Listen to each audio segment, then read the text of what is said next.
अस्सलाम वालेकुम। बिस्मिल्लाहिर्रहमानिर्रहीम। अस्सलाम वालेकुम। आप देख रहे हैं फ़ायज़ा अनवर्स किचन और मैं हूँ फ़ायज़ा अनवर और साथ हैं भाभी। हाय, कैसे हैं आप सब? आज हम बना रहे हैं चिकन टिक्का पोटैटो कटलेट्स। आप सोच रहे होंगे ये क्या चीज़ है। पहले हम बनाएंगे चिकन टिक्का। नाम ही इतना लंबा है ना। पहले हम चिकन टिक्का बनाएंगे, फिर हम उसकी बनाएंगे कटलेट्स यानी टिक्की। ये हमने आलू रखे हैं बॉयल होने के लिए, ठीक है? हाफ केजी के करीब। और इसमें हमने सोया सॉस ऐड की तकरीबन 1.5 चम्मच। किसमें? ये चिकन में चिकन पेस्ट जो है हमारे पास, और ब्रेस्ट पीस है हमारे पास, सोया सॉस 1 टेबल स्पून और चिकन टिक्का 1 टेबल स्पून। हाँ बिल्कुल ऐसे ही। इसके बाद हम अच्छे से इसको मिक्स कर देंगे। इसमें दही भी डालेंगे हम बाद में, तो लेकिन इसको पहले अच्छे से मिक्स कर रहे हैं। मसाला जो है ना वो अच्छे से लग जाए। अच्छे से हमने ये भाभी मसाला लगा रही है, बहुत अच्छा मसाला लगाती हैं ये। क्या मतलब है मसाला बहुत अच्छा लगाती हैं? मिर्ची मसाला। कौन से वाला मसाला? ये जो लगा रही है। क्या मैं इसमें दही ऐड कर रहे हैं 2 चम्मच। अब तक हम इसमें ऐड कर चुके हैं और अब हम इसको स्टीम करने के लिए रख रहे हैं लाइट स्लो फ्लेम पे। लो जी लो फ्लेम पे। और अब हम इसको ढक के पकाएंगे। जी बिल्कुल। ये अपने ही पानी में पक जाएगी। बिल्कुल बिल्कुल। और लास्ट पे इसमें हम ऑयल जो है काम की बात तो कर लें, जब तक ये पक रही है आप हमारे चैनल को सब्सक्राइब कर दियो, साथ ही बेल आइकन का बटन दबा दे ताकि हमारी आने वाली हर लेटेस्ट वीडियो आप तक सबसे पहले पहुंच जाए। और इसके साथ ही हमारे आलू जो है ना वो गल चुके हैं। हाँ जी, अब हम इसको मैश कर रहे हैं और अच्छे अच्छे कमेंट्स भी कीजिएगा। ये हमने इसमें जो है वो ऑयल ऐड किया है पैन में। हाँ, और उसमें हम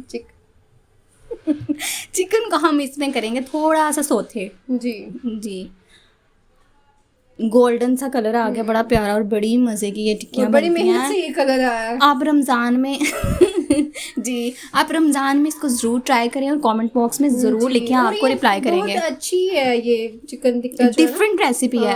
ये रेशा कर रही हैं आप इसको? जी इसके रेशो है। जी रेशा करना तो बड़ा आसान सा काम है। इतनी स्पीड से रेशा कर रही हैं आप। लेकिन इसको हम पहले ऐसे करेंगे, लेकिन बाद में से हाथ से और बारीक यानी कि बिल्कुल जी रेशा जितना मज़ा आएगा ना सारा वो सब में मिक्स हो जाएगा ना, ऐसे जैसे हमने किया है ना। आप चाहें तो इसे भी बारीक कर सकते हैं। अब हम इसमें आलू जो हमने मैश किए थे वो इसमें थोड़े से गिरा भी दिए हैं आपने साइड पे। कोई बात नहीं, वो बस हो जाता है फिर थोड़ा बहुत। रोज़ा रखा होता है ना तो फिर थोड़ा सा इंसान हिम्मत ज़रा थोड़ी कम होती है। इधर उधर ये रेशे अभी आपके रह गए थे। हरी मिर्च है 2 से 3 अदद बारीक कटी हुई। आप अपनी ज़रूरत के मुताबिक ऐड कर लेना। और बच्चे अगर हैं तो आप हरी मिर्च मत डालें। और इसमें धनिया थोड़ा सा जी ये दोनों चीज़ें धुली हुई हैं साफ सुथरी, मिट्टी निकाल के। इसमें धरा मिर्च ऐड किया हाफ टी स्पून के करीब। हाफ टी जीरा इसमें ऐड किया हमने हाफ टी स्पून के करीब जी। और इसमें हमने सूखा धनिया भी ऐड कर दिया, ये भी हाफ टी स्पून के करीब वजन, ठीक है। और इसमें हमने नमक ऐड किया, हस्बे जायका नमक। और छोटा प्याज हमने इसमें ऐड किया, बिल्कुल छोटा स्मॉल साइज। छोटा नहीं है तो आप बड़े को हाफ ले लें। लेकिन थोड़ा सा प्याज इसमें ऐड कर दीजिएगा ताकि थोड़ा जायका अच्छा हो जाए और मज़ीद। इसमें हमने मिर्चें ऐड की हैं 1 टेबलस्पून। 1 टेबलस्पून ज़्यादा हो जाएंगी ना। अच्छा ठीक है, 1 टीस्पून ऐड कर दी हमने इसमें। अब हम इसकी बनाने लगे हैं कटलेट्स। जी आपको जिस शेप में पसंद है ना आप उस शेप में बनाए। कुछ लोग ना अंडे की शेप में, वो जो इसको कहते हैं गोल ओवरी शेप में भी बनाते हैं कुछ लोग गोल जो आप कह रही हैं वो भी बनाते हैं, अच्छे लगते हैं वो भी। चौरस भी अच्छी लगती है, वो भी आप बना सकते हैं। अंडा लगाएंगे हम इसको, 1 अदद अंडा। अगर आप चाहें तो बच्चों को स्माइली भी बना पिंच ऑफ सॉल्ट। हाँ जी स्माइली। तो आइज की सूरत में 2 ब्लैक जो मिर्चें हैं वो लगा दें, काली मिर्चें। और स्माइल में आप किसी भी चीज़ का लगा सकते हैं जी। और 1 बाय 1 प्याज की छोटी सी बिल्कुल चांद से बनता है वैसे स्माइल में। अच्छा चलिए ठीक है। अभी हम इसको जी शैलो फ्राई करेंगे। बिल्कुल थोड़ा सा हमने ऑयल लिया है, उसी ऑयल में हम इसको फ्राई करेंगे। अंडे में डिप करते जाएंगे, इसको फ्राई करते जाएंगे। बहुत आसान सी रेसिपी है ये।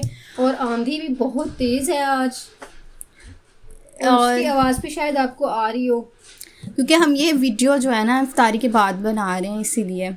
तो हमारे कटलेट्स तैयार हैं, बहुत क्रिस्पी हैं जी। हमें अपनी दुआओं में याद रखें, हमें अपनी दुआओं में याद रखें और हमारी वीडियोस को लाइक करें। अपना ख्याल रखें। फ़ी अमानिल्लाह। और मिलेंगे हम नेक्स्ट वीडियो में।